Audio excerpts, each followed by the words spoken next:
Merci, Madame. Mr. Chairman, Madame la Directrice Générale, Excellences, Mesdames et Messieurs, good afternoon. Can I second the words of welcome of our Chairman in the name of the founders of GESDA, the Swiss Federal Council and the authorities of Geneva, the State Council of Geneva with the help of the city of Geneva, and offer a word of apologies of my Minister, Federal Councillor Ignacio Cassis, who is attending the weekly cabinet meeting and will be joining us tomorrow night through the end of this GESDA summit.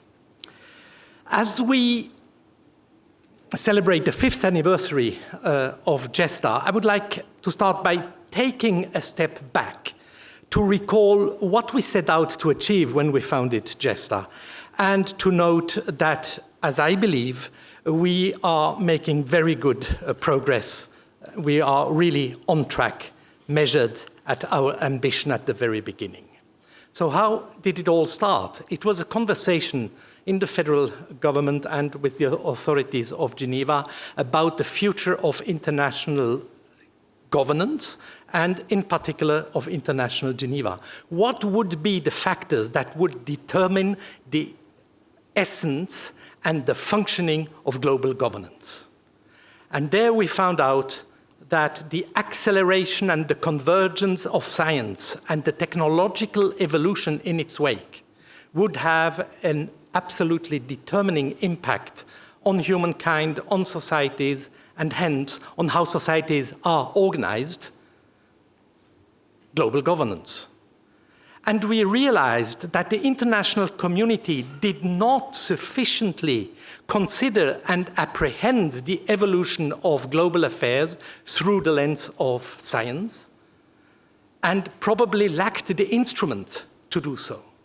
So that was the starting point.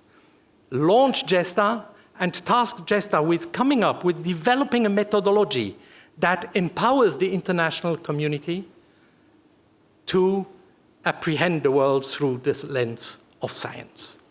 And this is what GESDA has done with what I usually describe as the anticipation of science, the acceleration of the diplomatic work around that information, and the translation of early uses of insights we gather from that work. Or, as the chairman just said, science is accelerating, and hence the international community and multilateralism needs to accelerate, and the best way to accelerate is to anticipate what is coming our way, to anticipate, to have a better understanding of what is happening, and then to anticipate what will be the possible answers we can provide to such evolutions, so that the international community at large, states, international organizations, the private sector, citizens, can benefit from the upside of science and technology while framing its more difficult aspects. That is the ambition. And today, we see that we are well on track. And we see, on one hand, a remarkable continuity in the work of GESDA, and then at the same time, an impressive evolution. The continuity, of course, is the radar. We will hear from Michael Hengartner in a few minutes about the fourth radar already, the Geneva Science and Diplomacy Anticipation Radar, that forms the basis for this conversation we are having as to what does that mean for international governance and how are we going to imagine use cases for all those new tools and possibilities that are coming our way. That's what is constant. The succession of radars comes over and over again every year, which rejuvenates our conversation ever again. And the impressive evolution, of course, is the initiatives, the ideas, the concrete, this do-tank function, the concrete ideas that are being incubated by GESDA, and then when they are mature enough can be repatriated into the formal fora of global governance. And the first example, of course, was the Open Quantum Initiative with the Open Quantum Institute, which is now hosted by CERN. And, as we just heard, GESDA is going on and developing new ideas and new instruments and initiatives, and we will hear in greater detail about the Anticipation Gateway Initiative. Now, Switzerland has benefited from its membership of the Security Council in 23 and 24 to socialize the idea about this kind of anticipatory science diplomacy of ours in the Security Council as well.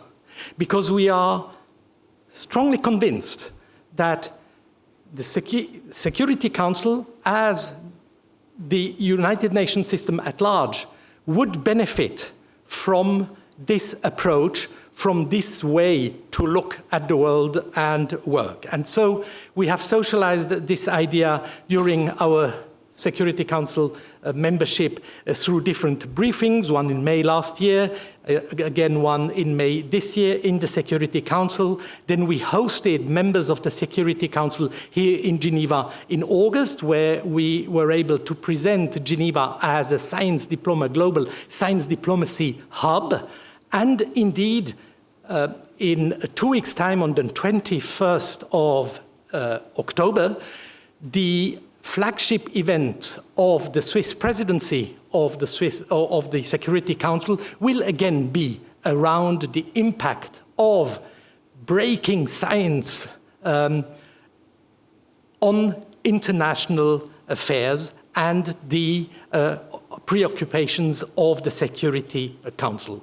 And in between, we will have the ministerial segment, the Geneva Political Science and Diplomacy Talks on Friday, as a stepping stone up to this important meeting on the 21st of October at the Security Council in New York.